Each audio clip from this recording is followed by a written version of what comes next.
Friends. இன்றைக்கி மார்கழி மாதத்தின் 4வது நாள்.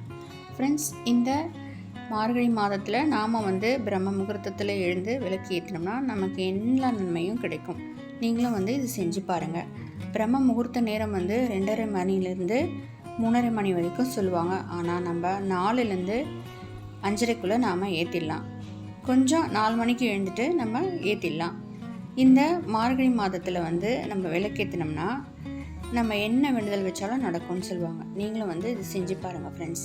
ஏன்னா கண்ணனே சொல்லியிருப்பார், மாதங்களில் நான் மார்கழி ஆவேன் என்று. இந்த மார்கழி மாதத்தில் அவ்வளோ ஒரு சிறப்பு மிக்கது. நீங்களும் இது செஞ்சு பாருங்கள். 4வது பாடலின் சிறு விளக்கத்தை பார்க்கலாம் ஃப்ரெண்ட்ஸ். நீங்களும் படித்து பாருங்கள். ரொம்ப எளிமையாக இருக்கும். கோதை நாச்சியார் எளிமையாக சொல்லியிருப்பாங்க. எப்படி கண்ணனை வழிபடணுன்றதையும் சொல்லியிருப்பாங்க. முதல்ல இந்த பாடலை பார்க்கலாம் ஃப்ரெண்ட்ஸ்.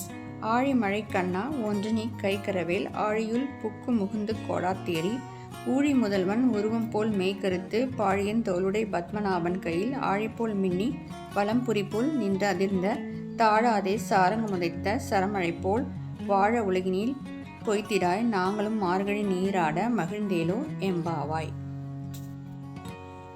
முதல் 2 வரிகளில் ஸ்ரீ ஆண்டாள் கண்ணனை கடலுடன் ஒப்பிட்டு கூறுகிறாள். அதாவது அவனுடைய கருணையை ஒப்பிட்டு கூறுகிறாள். மழை கண்ணா ஒன்று நீ கைக்கரவில், ஆழியுள் புக்கு முகுந்து கோடாத்தேரி.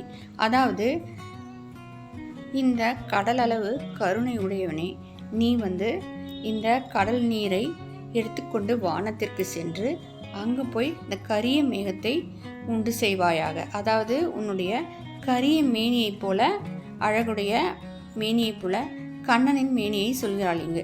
கரிய மேனியைப் போல இந்த வானத்தில் நீ இந்த கரிமேகத்தை உண்டு செய்வாயாக.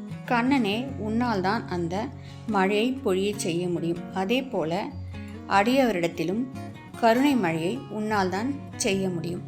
அதாவது எல்லா உயிர்களிடத்தையும் அன்பையும் கருணையையும் உன்னால் தான் பொழிய செய்ய முடியும் என்பதை ஸ்ரீ ஆண்டாள் சொல்லியிருக்கிறார்.